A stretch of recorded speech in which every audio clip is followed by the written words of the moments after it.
Japanese language जति जाने छु भन्न लागे पनि जापानिजहरूले दाइजोबु देश भन्दाखेरि चाहिँ नि एक न एकचोटि पक्कै पनि अल्मलिनु भएको होला।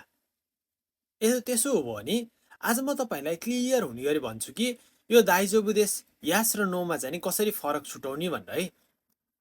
भर्खरको बिगिनर साथसाथै Japanese language N2 N1 pass गर्नुभएकाहरूले पनि दाइजोबु देश भन्दाखेरि चाहिँ एकछिन चाहिँ टक्क अडेर हो भने हो कि होइन भने हो भनेर चाहिँ नि अल्मलिनु भइरहेको होला। आज म चाहिँ तपाईँहरूलाई जापानिजहरूको एक्सप्रेसन साथसाथै जापानिजहरूसँग मैले कुराकानी गरेर है यसको चाहिँ समाधान के हो, कस्तो अवस्थामा चाहिँ जापानिजहरूले चाहिँ कसरी बुझ्ने गरेको छन् भनेर चाहिँ नि मैले उहाँहरूसँग सोधेर र आफूले पनि थोरै सिराबे गरेर चाहिँ नि यसको एन्सर निकालेको छु। र यसमा चाहिँ तपाईँले आफ्नो एक्सपिरियन्स चाहिँ सेयर गर्नु होला है कमेन्टमा, तपाईँसँग नि यस्तो केही घटनाहरू भएको थियो भने। ल आज सुरु गरिहालौँ है त। र सुरु गर्नु अगाडि चाहिँ नि मलाई फलो गर्न नबिर्सिनु, साथसाथै यो भिडियो फेभरेट गर्नु, लाइक गर्नु र जापानिज ल्याङ्ग्वेज पढ्दै गरेको साथीहरूलाई सेयर गर्नु है त। यस र नो दुईटा अर्थ लाग्छ दाइजोबुको।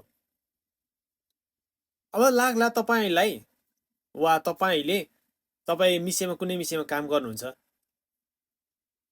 फुकुरो ओइरेमास्का फुकुरो इरेमास्का भन्दाखेरि दाइजोबु देश भन्ला नि। कताल बेन्तो आतामे मास्का भन्दाखेरि दाइजोबु देश। क्योवा दोसी मास्का भन्दाखेरि पनि कोरिवा दोसी मास्का भन्दाखेरि पनि दाइजोबु देश। हरेक कन्डिसन चाहिँ यस्तो लागिरहेको हुन्छ है जापानिजहरूले। र यसमा चाहिँ नि कुन दाइजोबु भन्दाखेरि थाहा पाउनलाई चाहिँ सबसे इजी टेक्निक है, तपाईँहरूले उहाँहरूको एक्सप्रेसन हेर्नु है। सुरुमा हेर्नु है, प्रायः जस्तो जापानिजहरूले दाइजोबु भन्दाखेरि चाहिँ नि दाइजोबु, उहाँहरूको हातहरू एक्सप्रेसन पनि हेर्न चाहिँ नि नअल्मलिनु है दाइजोबु भन्दाखेरि। दाइजोबु भन्यो भने चाहिँ नि नो, जसको अर्थ हुन्छ चाहिन्न है। दाइजोबु देश वा चाहिँ नि दाइजोबु देश भनेर टाउको यसरी निहुराए थाहा पाउनुभयो भने चाहिँ नि त्यो दाइजोबुको अर्थ हुन्छ कि ओनेगाइसिमास, यस ओनेगाइसिमास हुन्छ है। यो भयो। र अर्को टेक्निक भनेर चाहिँ कसरी थाहा पाउने भन्दाखेरि दाइजोबु देश भन्दाखेरि चाहिँ नि अब कतिले एक्सप्रेसन नदेखाउने जापानिज पनि हुन्छ है। त्यस्तो कन्डिसन चाहिँ के गर्ने भन्दाखेरि तपाईँहरूले आई टु आई कन्ट्याक्ट चाहिँ नि गर्न नबिर्सिनु होला। कस्तो भन्नु छ भन्दाखेरि जापानिजहरूको प्रायः जस्तो चाहिन्न भन्दाखेरि चाहिँ नि दाइजोबु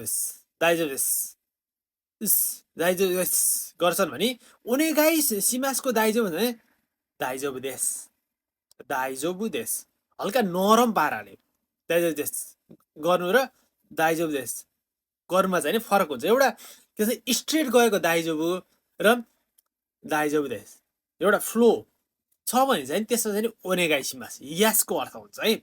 यो दुईटा कुराले चाहिँ तपाईँले थाहा पाउनु होला है। सुरुमा त अब तपाईँलाई सुन्ने बानी अलि राम्रो छैन भन्छ नि, जुन सुने नि एउटै लागेको छ भन्छ नि, तपाईँले चाहिँ नि एकदमै स्लो मोसनमा सुन्ने गर्नु है। यसलाई मैले तपाईँलाई स्लो मोसनमा भन्छु है। यो चाहिँ सुरुमा स्ट्रेट है, दाइजोबु देश। मुखको एक्सप्रेसन हेर्नुभयो भने खासै फरक छ नि दाइजोबु देश। यहाँको छ भने अर्को दाइजोबुमा भने दाइजोबु देश।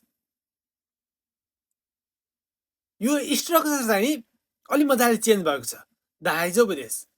अझ कतिले जापानिज दाइजोबु देश यस्तो खालको एक्सप्रेसन नि आउँछ है। तपाईँ त्यो कुरा चाहिँ नि एकदमै याद गर्नु है। यो त भयो जापानिज ल्याङ्ग्वेज र साथसाथै कल्चर बुझ्नु भएन भने चाहिँ तपाईँले यी कुराहरू यी एक्सप्रेसनहरू चाहिँ तपाईँले बुझ्नु होला है।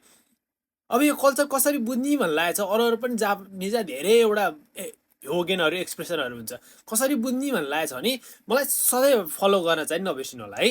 किनकि मैले जापानिज ल्याङ्ग्वेज कल्चर साथै जापान रिलेटेड हरेक इन्फर्मेसनहरू चाहिँ तपाईँलाई दिने प्रयास गर्दै आएको छु। त्यसैले मलाई सधैँ फलो गर्नु र मेरो टिकटक पनि हेर्नु र जापान बसुन्जेलसम्म तपाईँलाई काम लाग्ने इन्फर्मेसनहरू चाहिँ नि मैले मेरो हरेक टाइम मेरो युट्युबमा बनाउँदै आएको छु।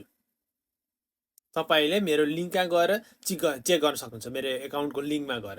त्यहाँबाट तपाईँले युट्युबकोबाट हेरेर तपाईँलाई जापानमा चाहिने इन्फर्मेसन हरेक कुरा त्यहाँ छ। र च्यानल सब्सक्राइब गर्न चाहिँ नबिर्सिनु होला। ल है त।